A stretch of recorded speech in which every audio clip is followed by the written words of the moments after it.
Hello दोस्तों, welcome to steno study. Dictation number 18 है। प्रतिलेखन संख्या 35 और 36 रहेगा। स्पीड रहेगी 80 वर्ड पर मिनट की। डिक्टेशन स्टार्ट करते हैं। Ready, start. महोदय, मुझे इस संबंध में एक बात और कहनी है। वह यह है कि मुझे मुख्य आयुक्त के भाषण के अनुसार यह आशा थी कि सरकार मजदूरों की उन्नति के लिए, उत्थान के लिए, उद्योगों के विकास के लिए और गांवों की स्थिति सुधारने के लिए तकनीकी प्रशिक्षण देने का काम करेगी। लेकिन ऐसा ज्ञात होता है कि आर्थिक शक्ति सीमित होने के कारण इस ओर कार्यवाही करने की संभावना नहीं रही। फिर भी मुझे आशा ही नहीं अपितु पूर्ण विश्वास है कि भविष्य में हमारा मंत्रिमंडल इस ओर अवश्य अविलंब ध्यान देगा। इसी प्रकार से ग्रामीणों की अवस्था सुधारने के लिए सरकार घरेलू उद्योग धंधों को भी बढ़ाएगी जो अभी तक नहीं के बराबर हैं। भारत की दृष्टि से कुटीर उद्योग बड़े उद्योगों की अपेक्षा अधिक लाभदायक हैं। पहली बात तो यह है कि भारत एक गरीब देश है और उसके पास इतना पैसा नहीं है कि वह बड़े उद्योगों के लिए पर्याप्त संख्या में बड़ी बड़ी मशीनें मंगवा सके। बड़े उद्योगों के लिए बहुत बड़ी बड़ी महंगी मशीनों की आवश्यकता होती है, जबकि कुटीर उद्योग छोटी छोटी और सस्ती मशीनों से चल जाते हैं। कुटीर उद्योगों के लिए ना तो बहुत बड़ी बड़ी इमारतें बनानी पड़ती हैं और ना ही बहुत महंगी मशीनों की आवश्यकता पड़ती है। अतः ये उद्योग छोटे छोटे गांव में भी प्रारंभ किए जा सकते हैं। कई उद्योग तो इतनी थोड़ी पूंजी से भी शुरू किए जा सकते हैं कि उतनी पूंजी प्रायः हर किसी व्यक्ति के पास होती ही है। कुटीर उद्योगों में दूसरी बड़ी सुविधा यह है कि इनमें बहुत अधिक मजदूरों की आवश्यकता नहीं होती। एक परिवार के सदस्य ही उस उद्योग को चलाने के लिए पर्याप्त होते हैं। घर के सब सदस्य उस काम में हिस्सा बटा सकते हैं। बड़े उद्योगों में प्रत्येक मजदूर को कोई विशेष कार्य सीखना होता है और उस काम में कुशलता प्राप्त करने में उसे काफ़ी समय लग जाता है।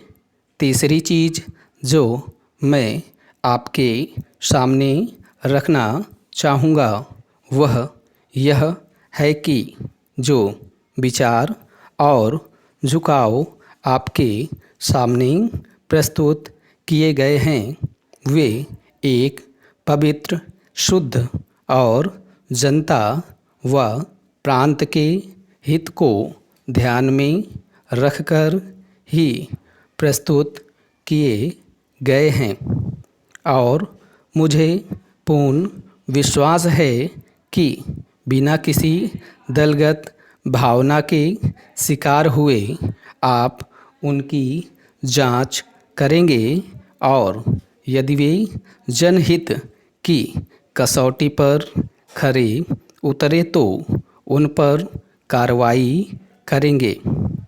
महोदय, इस संबंध में दिन प्रतिदिन बढ़ने वाले भ्रष्टाचार की समाप्ति के लिए और कर्मचारियों के रवैये के संबंध में माननीय सदस्यों ने विचार प्रकट किए। मैं समझता हूँ कि इससे कोई समझदार व्यक्ति इनकार नहीं करेगा कि भ्रष्टाचार को प्रोत्साहन नहीं देना चाहिए। अतः इस ओर विशेष ध्यान देने की आवश्यकता है। भ्रष्टाचार को समाप्त करने के लिए जो कठिनाइयाँ सरकार के समक्ष हैं, उन पर शीघ्र ही कदम उठाए जाने चाहिए। यदि सख्ती भी बरतनी पड़े तो चिंता नहीं, हमें ऐसे कदम उठाने ही हैं। मैं यह जानता हूँ कि बहुत से लोग, जिनमें कुछ हमारे साथी भी हैं, इसकी कुछ बातों का विरोध करते हैं, परंतु यदि हम देश की उन्नति चाहते हैं, यदि हम देश को आगे बढ़ाना चाहते हैं और विशेषकर यदि आप समाजवादी ढांचे के आधार पर, जिसको कि कांग्रेस ने देश के लिए निश्चित किया है, इस देश की व्यवस्था करना चाहते हैं, तो हमारे लिए आवश्यक है कि हम इस तरह से कदम उठाएं कि जिससे लोगों को अपनी जीविका सुंदर ढंग से कमाने के लिए साधन जुट जाएं। वास्तव में यह सरकार, जिसने यह साहसपूर्ण कार्य किया है, इस कार्य के लिए सबसे अधिक बधाई की पात्र है। जो लोग यह आशा करते हैं कि हर एक काम उस ढंग से होना चाहिए जिसके लिए गांधी जी हमसे कहा करते थे, और जैसा कि अभी हमारे एक साथी कह रहे थे कि जिस तरह से सरकार ने इस संबंध में व्यवहार किया है, वह गांधी जी की नीति के अनुसार नहीं था। यही नहीं, उन्होंने तो एक तरह से कांग्रेस ने जो समाजवादी ढांचे पर समाज की व्यवस्था की नीति अपनाई है, उसका विरोध किया और मेरी समझ में उनकी बात नहीं आती कि एक तरफ तो वह कांग्रेस के अंदर हैं और दूसरी ओर कांग्रेस द्वारा स्वीकार की हुई नीति का इस प्रकार से विरोध करते हैं।